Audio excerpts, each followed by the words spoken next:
A few lines from the top, about 6 lines from the top. Tana Rabbanan. Lo yaskir adam kelev l'nachi be'erev 2 lines from the top. Tana Rabbanan. Nosim mizona l'fnei kelev b'chotzer.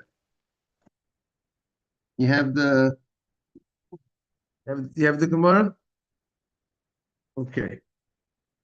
So the Gemara says the following. Now on Shabbat, we're not supposed to be doing extra work that we don't need to do on Shabbat. So let's see what the Gemara says. Tana Rabbanan. Notnin mezonot lefnei kelev. You're allowed to give food in front of a dog, b'chotzir, in a courtyard. Let's say, courtyard is in front of the houses. You have a few houses, and the houses open up into a courtyard, a yard. A yard, we call it a courtyard, the chotzir. So if the chotzir is a place, now as we know, there are certain laws about a chotzir, about a courtyard, because many people share a courtyard. It has a resemblance of Rishut Harabim. And the rabbi said, if you want to, even though the courtyard belongs to all the members, all the houses own the courtyard, so it's a private place, but rabbinically, you have to make something called the Eruv Chatzerot. You have to join all the members together to, we collect food from each person, or whoever it's done, and you put it into one of the homes, and therefore it all becomes like they live in that house. And therefore, people will know that they won't make a mistake to say that if I could carry from my house to the courtyard, I could carry from my house to public property, right? We are concerned, the rabbis, the Chacham are concerned it might come to carry into public property. But here we're talking about a chotzer, a courtyard that you made in a roof. There's no issue of carrying from your house to the courtyard. So you're allowed to go ahead. Now, you're allowed to go ahead and put food in front of Morning Adam. We did just a little jump start, and we'll go back for everybody. So we decided that Meir was here a little early, so we just started about a minute ago. Perfect. Okay, I say, the same way, and it's best, if it's better not to start late, but you're allowed to start early, right? It's not forbidden, right? I always say you shouldn't come. A person, it's good not to come to shul late. You're allowed to come early to shul, right? So we just started on Yutet and Aleph on 19a. Towards the top of the page, a few lines into the page. Now, a person is not allowed to feed an animal. Morning, Boker Tov. We're having our class now, and you're invited to join. It'll be an honor to have you if you're available. And if you're not available, we understand. A person is not allowed to, an animal that's not mine. Let's say I want to go to the ocean. I go to the ocean on Shabbat. Let's say I'm near the ocean. Am I allowed to go ahead? Not only let's talk about Yom Tov. Yom Tov, I'm allowed to carry on Yom Tov, right? Shabbat, the only place I can carry on Shabbat is where there's an Eruv. When there's an Eruv, I can carry on Shabbat. Yom Tov, we don't need an Eruv to carry, because in Yom Tov, you're allowed to carry whatever you need for the Yom Tov, right? People make a mistake. They think Yom Tov, you can carry, even if I want to carry things that I don't need to carry. That's for Yom Tov. That's a mistake. I can't just carry items that I don't really need, right? It becomes that people need to, again, if you have an Eruv, you don't have the issue of carrying on Yom Tov. But let's say in a place where there's no Eruv, you're carrying on Yom Tov. Yom Tov is coming up next week. If you would be in a neighborhood for Yom Tov that there's no Eruv, you have to be, what did you say? Say it again? Second day of Yom Tov, right? We have 2 days Yom Tov next week, right? Next week would be Sunday night, begins Yom Tov, correct? Monday and Tuesday is Yom Tov. Yom Tov is Shavuot. So if you would be in a neighborhood, yes. No problem. Happy to hear from you. For protecting the Jewish people, security or something, especially now we all need to be more watchful. Are you allowed to carry what you need to? So versus phone call, see something, you call, if So I think a person has to really I don't has to really weigh it very. Have to ask the rabbi to see if it's really warranted. For every person to say I'm going to carry a cell phone with me today, I don't think generally the cell phone is not really something that's necessary. The person needs to carry with him today even in our times that we live in. I don't believe it's warranted to carry in a place on Shabbat. So if the question would be, if a person in a place where there's concern of security, carrying a weapon, carrying a gun, morning, Nathan, that would be a different question, and that also would have to be discussed. Okay, so the question is how serious, how real of a concern it really needs to be that it should warrant that the rabbi should really warrant, you know, a person to, you come to what? Anytime, that takes one time. I understand morning, Nathan, morning, Simon. That's true, but it has to be real. The question is if it's a real concern. That's issue number one. That has to be a real concern. Issue number two is a person has to say to themselves, am I allowed to, if I want to go to shul on Shabbat to pray, but if it's going to cause me to desecrate the Shabbat, that doesn't mean he says I'm supposed to go to shul on Shabbat. Meaning if a person says, you know what, I'm not comfortable, I'm concerned to go to shul without having a phone on me, so he's not supposed to go to shul that Shabbat. He's not, meaning the allowance, because if you're concerned that you feel you need to carry for your safety, whatever it is, then you shouldn't stay at home for Shabbat and go to shul after Shabbat, go to shul Sunday through Friday. Meaning it's not that the person saying, I need to have my phone on me, and if I go to shul on Shabbat, I mean, that's something that people don't even think about. You know what I'm saying, Nathan? It's better to stay home. It's better to stay, yes, it's better to stay home than to desecrate the Shabbat by going to shul. Like in a place where there's no eruv, when there's a place where it's forbidden to carry, the person should not carry, go to shul, take a phone with him on Shabbat, where he can't carry, where he's not allowed to do that on Shabbat. Better to stay home and make sure he's in shul early Sunday morning, and Monday morning, and Tuesday, and every minyan. Let him go the whole week, or figure out a situation, or go for Shabbat to a place where there is no concern of violating the Shabbat. The end does not justify the means. People need to think about, I'm saying that's something people don't realize. We don't say go drive to shul on Shabbat because, I need to get to a synagogue, so I'll drive on Shabbat. We don't say that. Okay. But I said, but carrying is one of the malachot on Shabbat. Carrying is one of the malachot, one of the 39 malachot. So carrying in a place in a public area, from private to public. So I had a question: what's called a public area? So there's a whole discussion of what is. But if you would have an area that would be defined as a public area, right? We call it Rishut Rabim. Then there will be a biblical prohibition in our Torah to carry from private property to public property. And that's why the tractate of Shabbat opens up with the laws of carry. And the reason why, one of the commentaries say, because carrying is one of those laws that people don't realize is a problem. People don't think it's a problem to go ahead and put a tissue in their pocket and carry out on Shabbat from private to public. People need to realize there's no carrying on Shabbat unless there are places where have an eruv. But if you can't make an eruv in a certain place, that would be a biblical min haTorah. It's one of the 39 malachot. Like there's a malacha called building on Shabbat. There's an act called carrying on Shabbat. And a lot of people.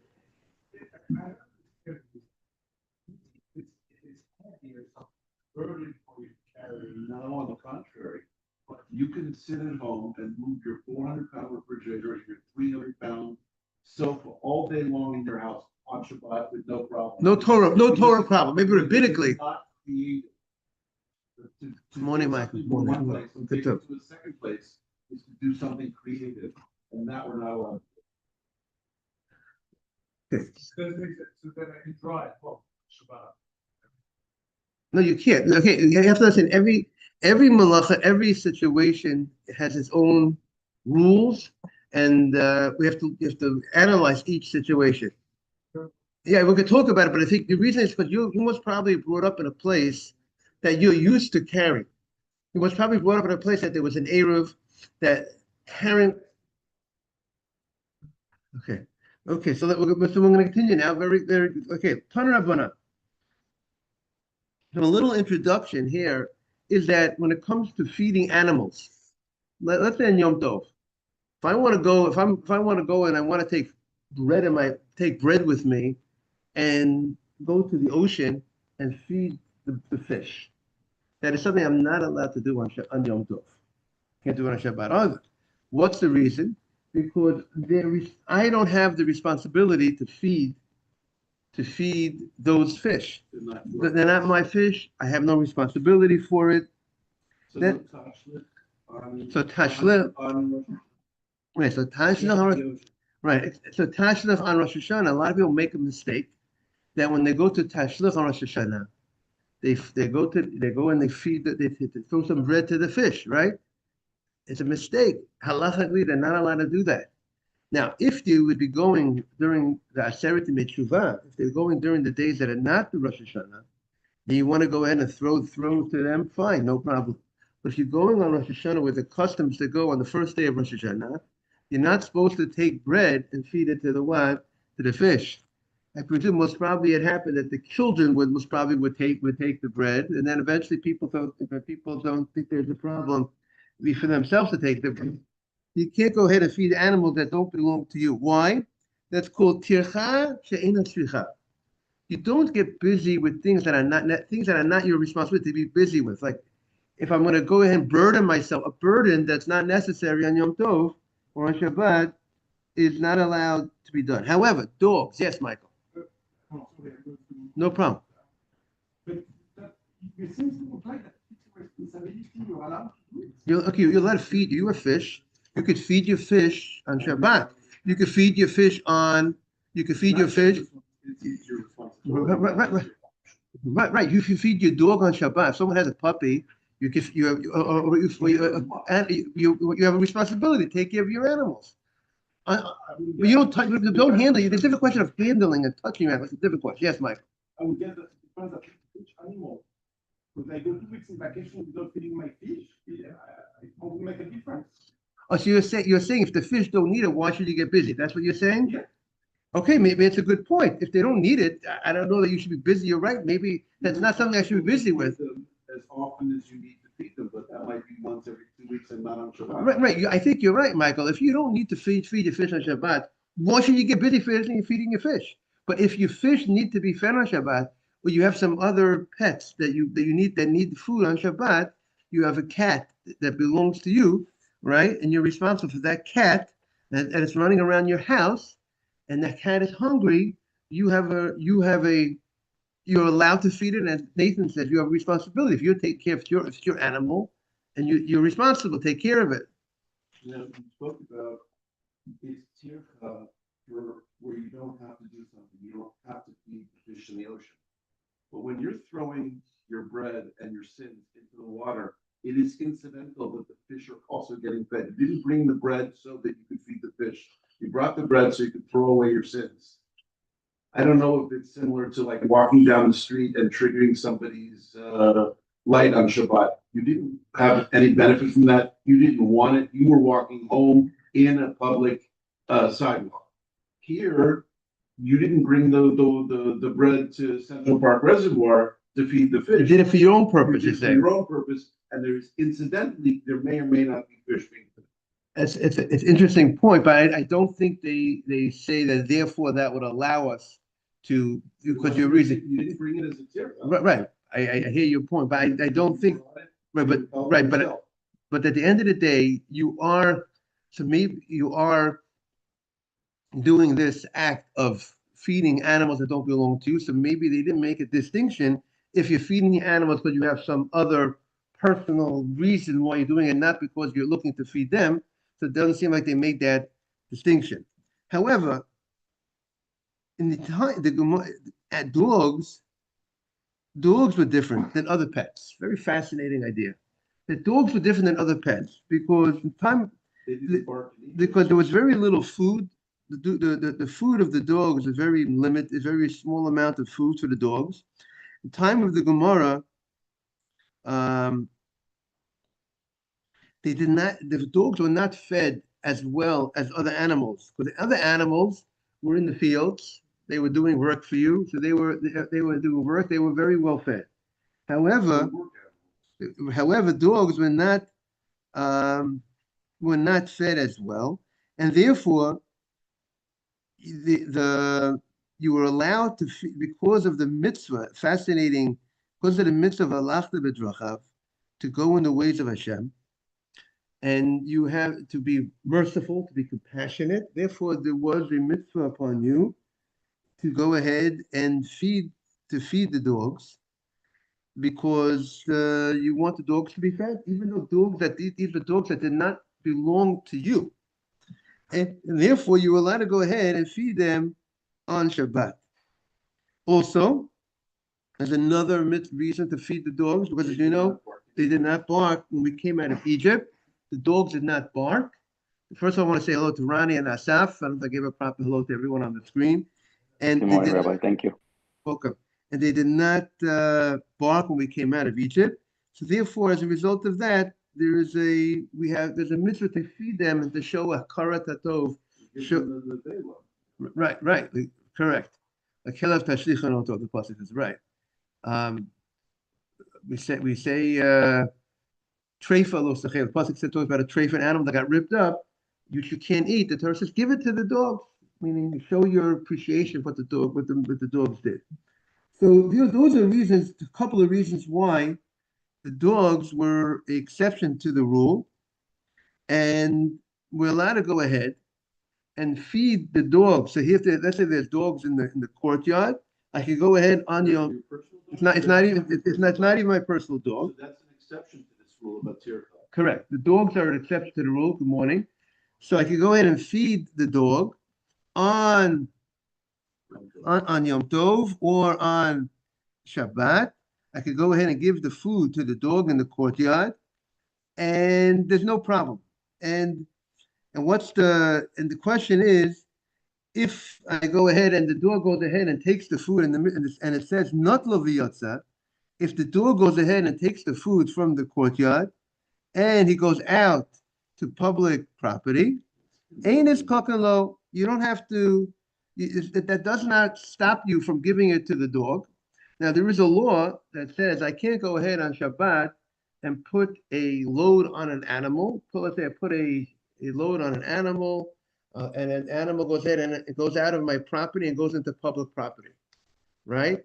That's something I can't do on Shabbat. The difference between that is that one is your place, the other one is the dog choosing to take the food. There's a big difference. Right. And we don't say that the Rabbanan should say, you know what, because of the appearance that it might look like similar to that idea of giving an animal something, putting something on the animal, and then the animal takes it out into public property. So would the rabbi say, therefore we shouldn't do this, lest people might come to say I can actually put a load on an animal? The rabbis said that it's not a problem. No, people are not gonna make a mistake to think that as if the owner gave something to the animal to take out into public property. So Kiyotzibo, similarly, the Gemara says, Notnim mezonot lefnei hanachi b'chotzer. You could go ahead and put food in front of a guy.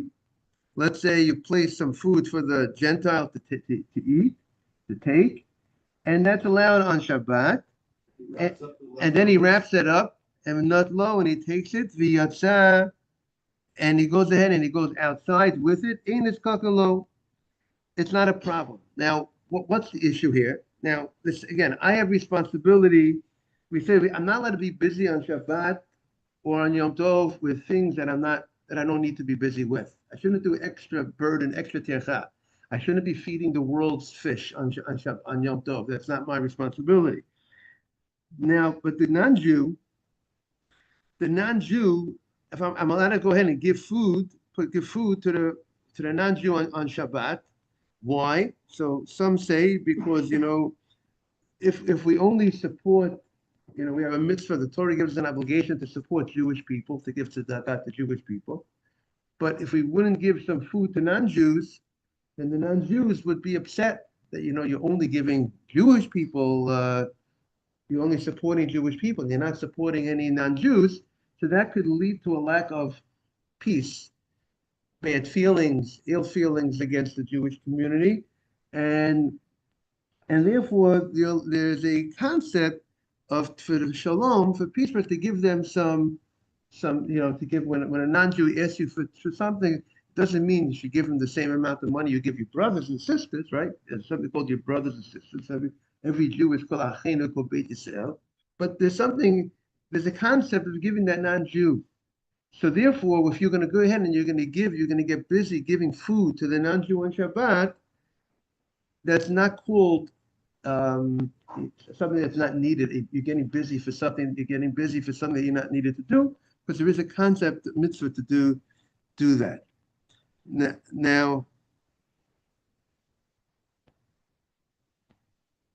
so you gave it to him. You gave it to him to eat in the courtyard, and then what happens is, and then you say, then you see he's going to take it out. He's taking it out. You have to say, hey, don't take it out. You shouldn't carry it, because people might think I'm asking you. I mean, does it look like I'm asking you to take it out of, to carry? It looks like you're carrying something for me, because you're taking it out. You came into my house and my property, private property, and you leave on the Shabbat with something. It might look like I gave you something to carry for me, which we have to look into those laws on on Shabbat and Yom Tov. Someone has a cleaning lady on the Shabbat and the Yom Tov, so if are you allowed to to give them stuff that they're going to take out from your house on Shabbat? We'll look more into that. That was an issue, by the way, this past Pesach, right? If you have cleaning help that are non-Jewish and they were in your house right before Pesach, and then you want to let's say you have leftover chametz, the Shabbat, the Pesach was going to come out on Saturday night.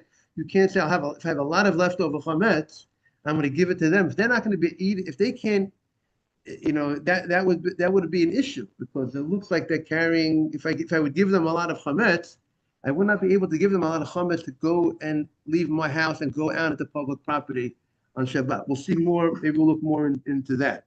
So here, we say you can let it give it to the Gentile, because even if the non-Jew will go ahead and take the food out on Shabbat, no one will think that he's doing it as it doesn't look like he's an agent of the Jew who's giving him the food. If he's carrying the food out, I gave it to him in the courtyard. He could eat it right here. He's going ahead and he carries it outside. He's doing it for himself. Now, but that's only food. Food is something that he could eat right away. So he could have eaten it.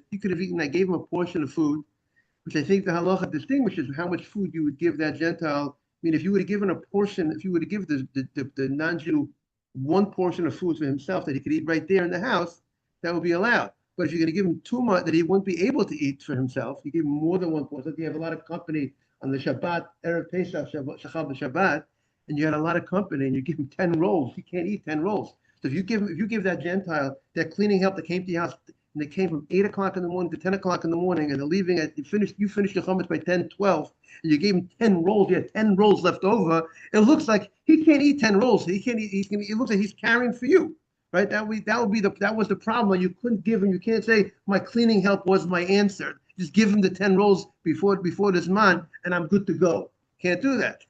But I would think, I think if you gave him one roll, I think that would have been fine, because he could eat it right here. It doesn't look like. But so here also they point out over here, if you give him food, if you want to give the Gentile, you gave him a portion of food on Shabbat, and he could eat it here. So if he takes it out, that's his business.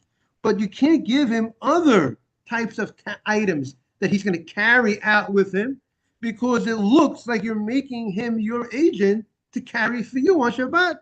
He comes into your house, he leaves your house on Shabbat, your cleaning help leaves your house, and he's leaving with let's say other items that are not food items, right? He's leaving with a bag of napkins, right? A bag of napkins, a bag of plates, a bag of cups. That's not a food item. So therefore, that looks like why is he leaving your house? The non-Jew Christopher is leaving your house with a bag of plates, why is he leaving with a bag of plates on Shabbat? So it looks like he's carrying for you. Yes, you want to say something? Does this apply nowadays? Yes. Should apply that was it applies nowadays. Oh, like that. Now, Michael, it could be Michael, but it could be no. What Michael's saying, maybe if there's an a roof, could be Michael. What Michael said, if there's an a roof, so then maybe it wouldn't be might not be a problem. Might not be a problem. Why? Because the issue that it looks like he's acting as your agent to do a malacha. There's no malacha because there's no carrying, right? So it could be Michael. Again, we have to look up the halacha again because I remember this halacha is found also by Erev Pesach Shabbat. Look it over there because nowadays. Good morning, Emmanuel. If you don't have the problem, so therefore that might not be an issue by giving them it looks like your agent. The question would be if I'm getting, the question would be when getting busy. I don't know if it's called. I don't know how much tircha I'm doing by giving them that item. So, so that could apply nowadays. Especially where you're living. If you're living in a place like the Lower East Side, which we don't carry on Shabbat, so that would be a problem. Yes. This year when Pesach was Mitzvah Shabbat, and on Shabbat or even in the morning, but we have some comments left. You can't burn it because it's Shabbat. You can't take it outside and put it in your trash can because it's still on your property. You can't take it off your property because you're going from your property to possibly public. What's left? Right. So Flushing it down the stairs. was the best way to do it. Right. Right. Very difficult. Right. Now, there's also discussion about making hefker. There's also Nathan. Got to look into that. Making it hefker. Yeah, there's a discussion. Okay, so now the Gemara continues. Hatu lamali. The Gemara wants to know, why do we need two cases? Meaning the Gemara is not like a peddler. A peddler, he wants to show you, good morning, Mazel Tov, Mabruk. Mabruk. The peddler, you have a, right, correct. No tasma today. We have a chatan. Okay, very good. So we have, a peddler shows off his items, right? I got these shoes, that shoes. Which shoes you want? You want the black, the white? The rabbis are not just giving different cases. If you give two different cases, that means there's a chidush. There's something novel. There's something in the second case that I would not be able to learn from the first case. So that's the Gemara's question. Why do I need the second case? Once you told me you're allowed to go ahead and give to a dog on Shabbat, put food in front of a dog on Shabbat. So what do you need to tell me? If I could give to a dog on Shabbat, I could go ahead and give to the non-Jewish person on Shabbat. So the Gemara, I give the non-Jewish food also food on Shabbat. Why would we make a distinction between the dog? Right. So the question: why would you say that if you could give to a dog, why wouldn't you think you could give to a non-Jew? Why would we think what wouldn't we know by telling us you're allowed to give to a dog? Why would you say you can't give to a how would you not know you can't give to a person? Maybe you would say on the contrary. If you could give to a dog food on Shabbat, certainly you could give to a human being, a non-Jew, food on Shabbat. Maybe that's part of the Gemara's question. So that's how maybe we can answer the Gemara. Why the Gemara? What's the question? The depth of the Gemara's question. If we allow for an animal, we allow for the concerns for the food, for the sustenance, and that an animal should be able to be nourished, and we're concerned for the mezonot, the food of the animal that he should be able to have. So the non-Jew that he should be able to eat, we should be more compassionate for the non-Jew than the dog, right? It's probably that you buy that or not buy that. Maybe yes, maybe no. What? Yes. Very good. Maybe that's the Gemara's answer. Okay, you maybe got the Gemara's answer. You can't order has the dog took the food out, like in its mouth, no one would say that dog is working on behalf of the Jew. Great. So the Svat Emet says what Adam says, and let's do the Svat Emet ask you a question. He says, definitely you need to tell me the chidush regarding the Gentile. They're allowed to give the Gentile the food. Because by a dog, you don't have to be concerned that it looks like he's acting as your agent, right? The dog does his thing. No one's going to think he's acting on my behalf, like Adam said. Therefore, they allowed you to give the food in front of the dog. And if he takes out the food, no one's going to say he's acting like on my behalf. Like I instructed, I placed it on him to take it outside. Say it again? As distinguished from your pack animal. Okay. But a Gentile, it looks like if I give him food, it looks like he's acting as my agent when he goes out with the food. And therefore, you would think that you would not be able to give it to him. That is the Sfat Emet. He does ask your question. What's the Gemara? He asks, what's the Gemara's question? We need to tell me that you could give to a guy because you might have thought the guy is different. You thought you might not be as lenient, correct? Like you said. And as you said, let's see what the Gemara says. Why do we need this case? We can learn the case of the non-Jew from the case of the dog. So the Gemara says, you might have said, hi, the dog, Rami Ale. The dog, I have responsibility. We have responsibility to make sure that the dogs are fed, right? The dogs being that they have limited amount of food that they generally have. They were exception to the other animals. Therefore, since I have responsibility to feed the dogs, therefore, I would say, therefore, the rabbis allowed me to give them the food and not to be concerned for the fact that if they carry out the food, and my people might think like I placed food on the animal to carry out. There, however, the non-Jew, it's not my responsibility, it's not my obligation to feed him. And therefore, Kamash Malan, therefore the Braita tells us that, you know what, some will explain, because of this concept of giving to the non-Jews, we give Mishum Dache Shalom, that we give charity to non-Jews, so that makes it I have a certain type of call it mitzvah to give to him, and therefore that gives me the allowance to go ahead and to get busy on Yom Tov and to give food to the non-Jew, and there's no and the rabbis did not make any limitation. It didn't say you can't do it. Some say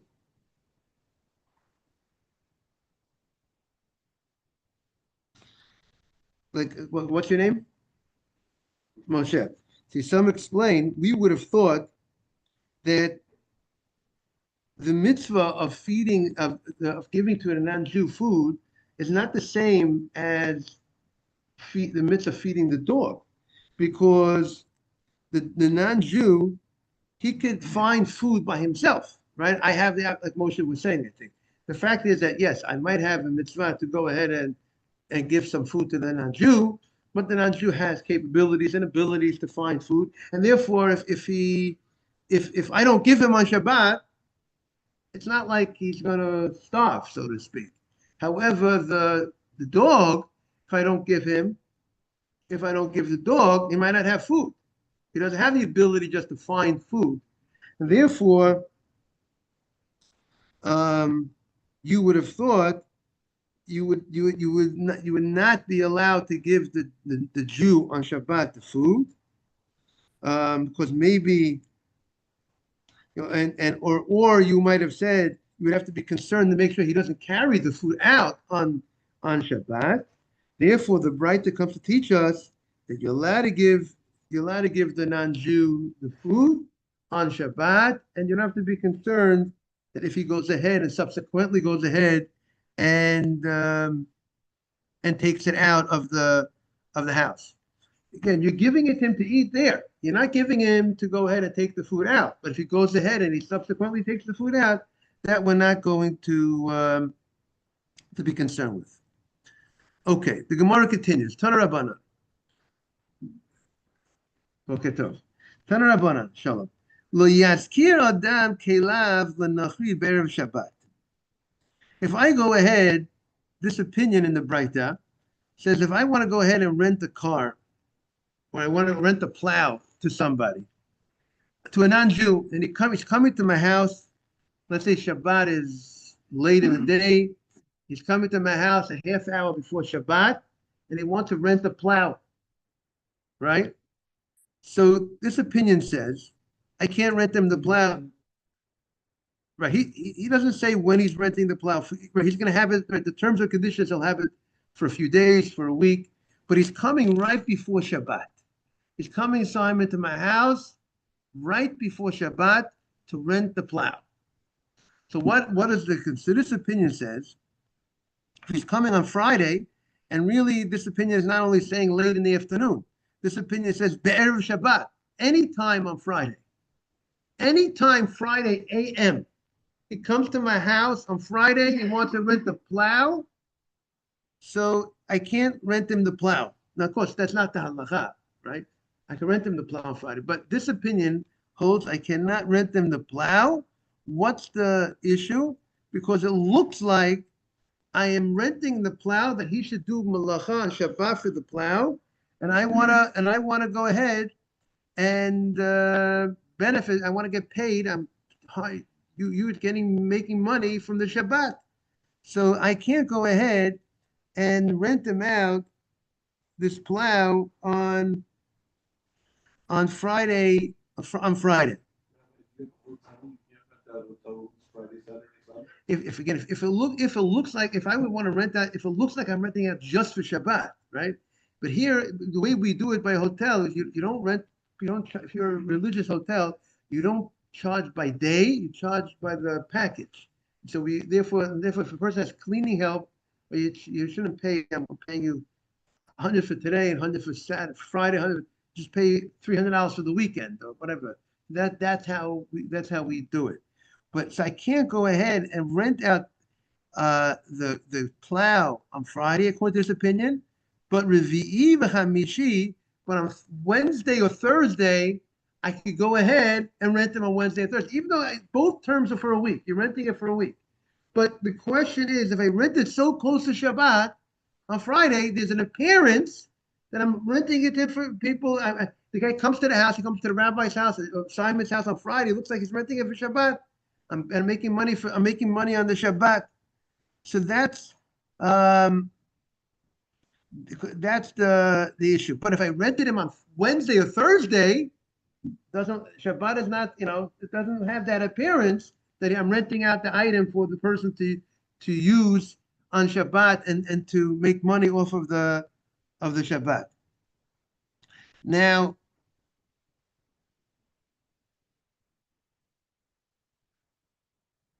so they point out this point that we just said, that even though if you make money from the Shabbat, it would be forbidden only if you're making the money for the Shabbat day itself. But schirut b'havla, but when it's swallowed, let's say a week, you're paying for the week, right, for a month, right? That's allowed. That's the Gemara. But this opinion tells us that's only if you start the contract the other days of the week. But if you start on Friday, that rental, then that'll be a problem. Then the benefit of the Shabbat, the gain, the money that's made for Shabbat is more recognizable, and therefore, according to this, you will not be able. Friday is a day off. Our rental place, we're closed on Friday. We don't rent. We're closed Friday is a day with our rental place. According to this opinion, a Jewish rental place, if you rent out cars, you rent apartments, you rent whatever you're renting out, that would be forbidden. You're closed on Friday. We don't do any rentals on Friday. Morning, Ariel. That is this opinion of that's not the halacha. That's not how we hold. Let's say New York City rents apartments starting on the first month. Some of the first months will end up being Fridays. And you're saying that that's still okay. That's okay because you're not paying. The makom is to rent out starting on the first. Right, Not that it's Friday.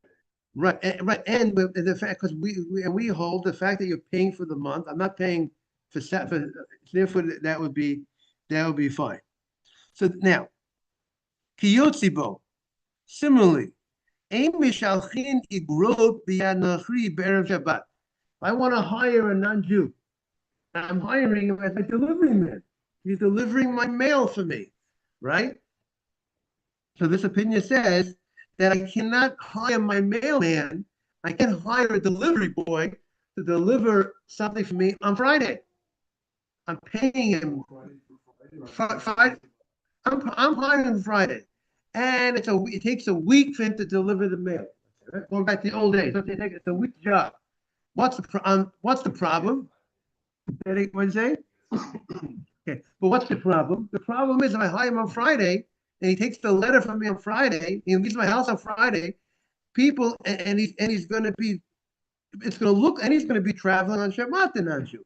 He's going to be doing this. It looks like I am hiring him for. So you don't give FedEx on Friday?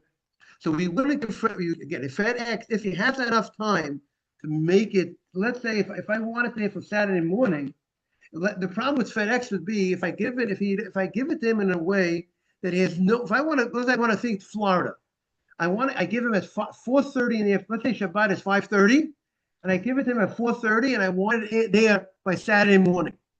That should be a problem. Why? Because he has no way of arriving there before Shabbat, and I want it to be there specifically on Saturday morning. That's why I'm overnighting it. Right? If technically, if any mail that I send out, if he has the ability, if I give it to him Friday morning, I go Friday morning at 10 a.m. He could get to Florida. How long does it take to get to Florida? If he could reach there by enough time before Shabbat, there's no problem. So let's say on Friday, you give it to them for a ground delivery. Ground delivery means what exactly? It's gonna go by truck. It's gonna take 2 days, 3 days, 5 days. And but You're giving it on Friday for 5-day delivery. that's fine. He doesn't have to go on Shabbat. He wants to travel on Shabbat. How long? It doesn't take him 5 days to get there. He can get this if he wants. The fact that he decides to go on Shabbat, that's not my problem. But that's why we could technically put mail in a mailbox on Friday afternoon, because he wants to go. If he wants to work on Friday Shabbat, he wants to work on Sunday. Whenever he wants to deliver it, he's doing it at his convenience. But if I want to right before Shabbat, I want to overnight something. And he has to do it on Shabbat because those are the terms and conditions of my agreement. And there's no way he could get there. I did not give him the opportunity to get there before Shabbat. I put it a half hour before Shabbat. I brought it into the mailbox. If Shabbat was 5:30, I put it at 5 o'clock at 4:55, and I wanted to I want to get to Florida, and I'm instructing him to do it for me. And what about, you can't give dry cleaning Friday afternoon after Sunday morning? No problem, because he has enough time. He could do it Saturday night. He could do it when he wants. If I go to the dry cleaner and say I want on the early Shabbat, on the Friday afternoon, I said I want to pick it up Saturday night. Now, if he has enough time, if I give it to him a minute before Shabbat and I pick up a minute after Shabbat, that's a problem. But usually, how long does it take to dry clean? If you give an hour before Shabbat, as long as there's enough time he could dry clean before Shabbat, the fact that he picked it up after Shabbat, as long as he could do it, the fact that he does on Shabbat, but he could do it before Shabbat, that's not my problem. Yes. If you're employer, you can go FedEx, but push something to Saturday morning. You can use that to go to. So it's a good question, but it's a good question, but it's not me. I'm acting as his agent. Right, it's a good question.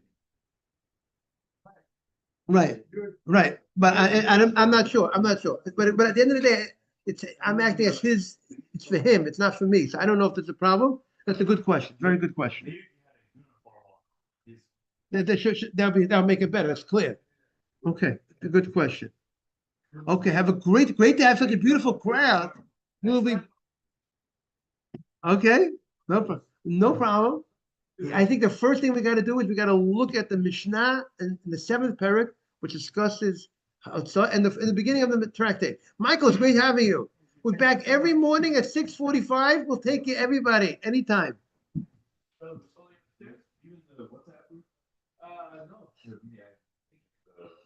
Mayor, are you in the group? Are you in the WhatsApp group?